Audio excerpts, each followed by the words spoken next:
ไม่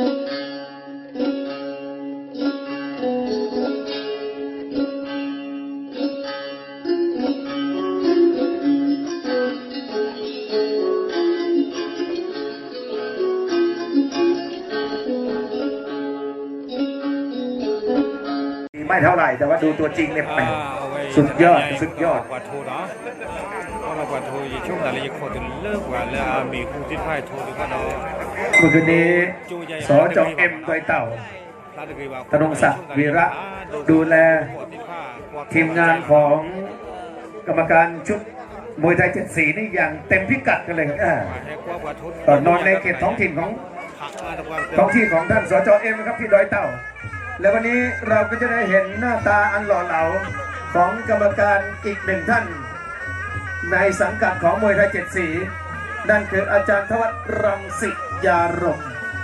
ยังไม่ถึงเวลาตอนนี้เคาะระฆังไปก่อนตอนนี้เคาะระฆังไปก่อนอดีตแชมป์รุ่นเวทเวทของชมรมมวยสยามภาคเหนือนะครับตอนนั้นใช้ชื่ออะไรคุณกระจรทวัชชัยสอดอยเต่าคนนี้แหละครับผมปั่นไส้มานานแล้วครับต่อยเมื่อไรก็เรียกคนดูให้เต็มสนามนะสมัยนั้นถ้าผ่านประตู20 บาทแล้วว่าแพงแล้วนะต่อยกับเด่นณรงค์เพชรสมพงศ์ครับดาวดังจากช่อง7แม่ถล่มเอาเด่นณรงค์เพชรสมพงศ์นี่ทำภาพเลยครับเด่นณรงค์นี่ต่อยช่อง7นี่คู่ต่อสู้อ้วกแตกทุกรายครับแต่พอมาเจออาจารย์ธวัชตัวเองนั่นแหละครับอ้วกแตกโอ้ยเพชรยอดดอยคุณกระจรนะครับหลักหมื่นครับผู้คนหรือว่าแฟนบอลในวันนี้นี่คือตมุนก่อนที่ว่าเล่นปราบยากเนาะเช็คแล้วครับประมาณ 50,000 ครับโอ้ระว่าชาตาอตอชาตาอตอชอจูดีเนาะงานเสรีผู้พิสิทธิ์ถือว่าตัวนี้ครับตัวชูโรงครับเป็นยอดดอยกวาดเนาะได้ว่าเอาไว้ผมได้รับเกียรติเป็นโปรโมเตอร์โดยท่านสจเดอะโซ่ตะปอนนุยชีเดี๋ยวนะของดีและภาพฝ้ายของเบอร์จอมทองร่วมกับคุณกระจรแก้วทิพย์ให้จัดตอเนาะมือหนักคอในงบประมาณนั้นน้อยลาซาวีที่ภาคก็มาชนะตอนนั้นเจ้าเพชรจดดอยเลยนะครับเปิดซิงเวทีของผมเลยครับปีที่แล้วเราจัดลอยกระทงที่ดอยหล่อเพชรจดดอยแพ้ตระกูลทองนั้นจำได้ไหมจำได้ครับลูกชิ้นเพชรจดดอยวันนี้ต้องถอยครับเพราะว่าเจอคู่ต่อสู้ที่มีแต่เกียร์หน้าเอาละครับพักก่อนครับหมดยก 2วันนี้ต้องขอบคุณนะครับสำหรับผลิตภัณฑ์เครื่องดื่มตาช้างดับเบิลเนาะดับเบิลก็หาดีกว่าคือขอบคุณไปยังเอาไว้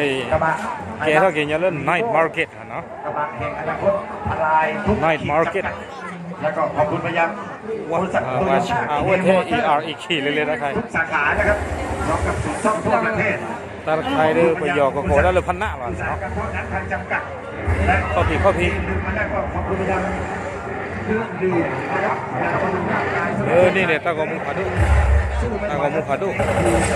ไว้ดูไว้ได้เลยก็สุรินะยอลิยาขาลาตาเพเมตวอตาดึกเลยเนี่ยตากมุไว้มือปืน2 สารวินเนาะตากมุไว้เลยเนี่ยมีตู้ถูกลาตากมุไงโอ้ตัวกว่าตากมุโอ้ตลอดการช้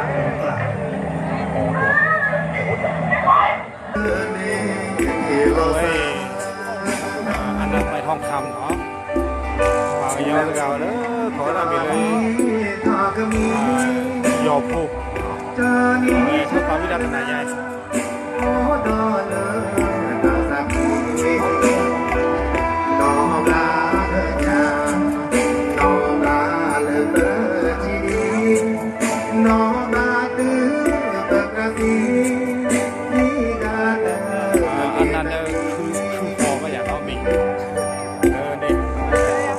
เชียร์เจ้าผม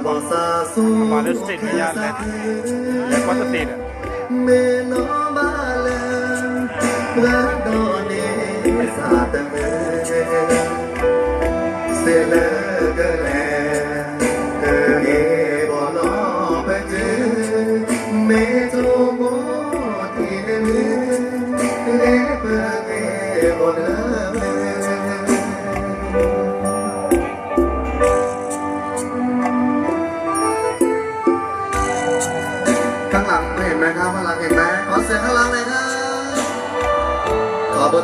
คุณทุกคนนะครับฝั่งนี้มาฝั่งขวาขอเสียงหน่อยแล้วขอบคุณครับผมครับระบบในนี้มีชื่อว่าระบบแบบนี้ไม่จุดจ้องว่าอย่างนี้นะไม่ต้องของพี่ใช่ไหมครับแต่นะ นี่เดี๋ยวเราได้ช่วยพูดเรียนลูกว่า มาอยู่เนื้อสายจอนอจอมาล้อนาสายจอ หากว่าเดี๋ยวคุณเอาไว้ตะวันก่อนข้าเจียเนาะนี่ว่าเยี่ยวนี่มันไหนเยี่ยวนี่ลูกแต่ต่อทุก บูทอนเลือนา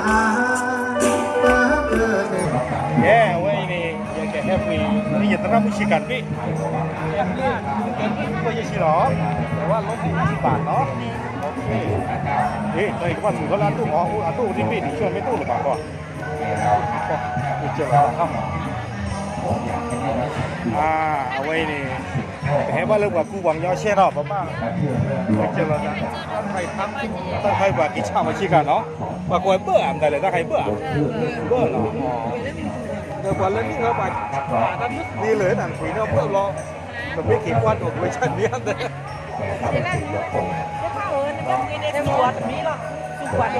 สวนแล้วก็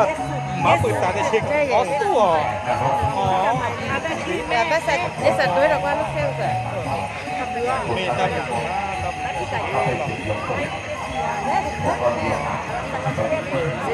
ถามแม่เขาเอาหรือเปล่ามีลูกเปิดเรื่องชีสไม่ใช่การที่จะไม่เหลี่ยอ๋อต้องใครเดินกับมือแล้วมันอาจารย์กับเขาล่ะเอาแต่งานเจ้าตัวจีถ้าใครอาจจะโอนโอเคไปกันเลยก็ได้แล้วกันต่อเนาะเรื่องไทยนะแกเอาไว้ถ้าใครไปกันให้เอาลูกไปกาแฟว่ากันยอกาแฟแล้วเนาะถ้าชุ่มกินมาบอกกาแฟไปจ้ะจริงไม่พูดกับเดี๋ยวผมก็กาแฟร้อนเดี๋ยวชอบกาแฟร้อนอ่ะ ครับผม เตลอตันเจียเตลออิซาชาเตลอก็จะมานาลาเต้ร้อนโอเค ตีหลอดอีสานมีร้อนหรอตีหลอดอีสานว่าเป็นยังไง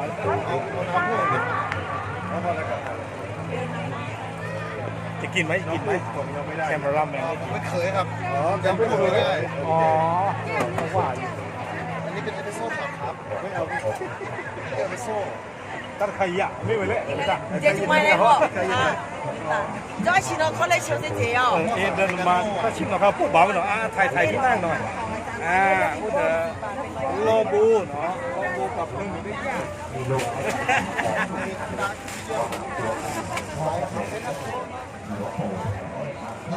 ถามว่าก่อนนะเหรอแล้วไม่สอบใช่แล้วไม่สอบ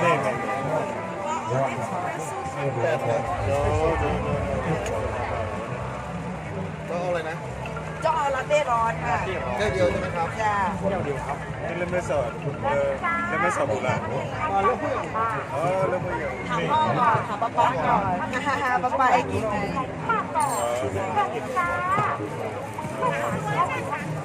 ประเทศได้ไม่แบบที่บอก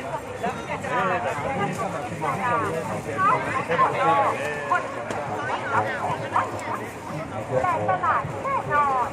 ข้าวของขอรอมันจะมีกลิ่นเปรี้ยวนิดนึงนะครับผมไปที่อินโดเราให้กินกาแฟอะไรก็อยากที่มันแรงกินแล้วขี้ออกแล้วก็มาทำเป็นกาแฟขี้ชะมดอะไรประมาณนั้นมันก็อีกแบบ810 บาทอาจารย์จะใส่ถุงให้ไหมไม่เป็นไรไม่เป็นไรข้าวของขอรอรถที่เกิดเหตุรับตัวข้าวสมุนรถของยางก็บอกว่าอยากจะทำกาแฟขิงไหมเพราะว่าเขากินกาแฟไงใช่ก็เลยบอกว่าแพ็คตัวคู่ที่แข็งแรงกินแล้วมันจะได้คึกไงก็ว่าไปโอเคขอบคุณครับ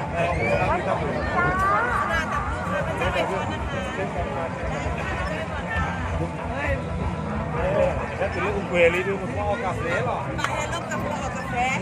กาแฟแล้วชอตี้พูเต้นนี่มันเต้นแล้วเยอะแล้วไม่ห้อง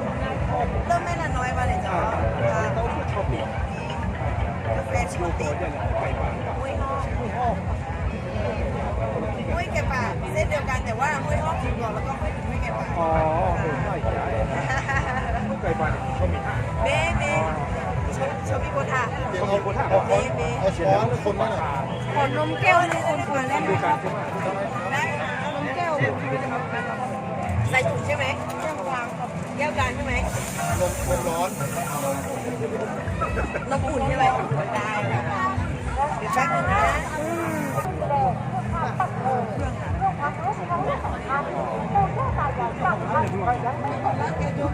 โอเคยุ่งหรอมี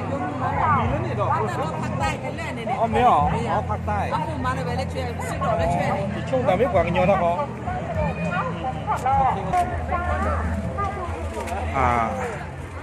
เอาไว้ช่วงแต่เลยหักกว่าคือตะมูตะกัวตีนผ้าเฉยๆกันแล้วเนาะไม่ต้องเอาดูว่าถึงแล้วแกชออดเกอดกอแล้วป่ะเอ้ชอจืดดื้อดอลี่เอ้ชอจืดเดดอลี่ชอข้อยาเขาเดี๋ยวได้ก็มาแต่ถ้าใครแกครีปเนาะครีปไก่เฮลเอาไว้ฮอตก่อนไปได้ตาใจพุทธาไว้วุ่นเกี่ยป่ะเนาะแกครีปมีเลยเยอะได้เลยเนี่ยคอฟฟี่เลยคอฟฟี่เอสเพรสโซ่เดี๋ยวไปได้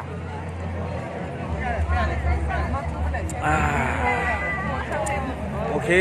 เราพูดเอาไว้สิเนาะช่วงมันแต่เลยอย่างกับบ้าเกี่ยวกับแม่สองละบ้ามันแต่ที่เลยนี่เรามีดูโอ้เนาะตอนนี้ถ้าหาเราดูแต่เยอะรู้ว่าป่ะแต่ยังลุๆอ่ะคุณตาตอนนี้แล้วก็บ้านลุทีก็บ้านลุโนก็บ้านเล็บคุยเล็บคือที่ช่วงแต่เลยแต่ยังละแค่สอบอ่ะคุณตาตอนจะเคลสเฮดดีอัตุลีเนาะดอตาลาริโตก็ตอนนี้สิบโอเคแต่มูดกอดที่ภาคก็ดีนะว่าเด่นแล้วคือเชื่อเขาตามมาเจอวันนี้จะลุยกันลอยเยี่ยกันลับเละเลยกันย้อนนี่ทอดซอสตบลอยใหญ่อะก็เนาะสิบฟุตถึงตัวมาล้อไอ้เรื่องอะไรตัวเตลไว้ตะกอนเนาะไอ้ชัดที่พวกขี้กันบ๊ายบายลูกบ๊ายบายโอเคเนาะโอเคอย่าก็มากันเตอร์เกต้าก็มือไทยแล้วเนาะมูดกอดที่ตาหรือตาพูดมาล้อ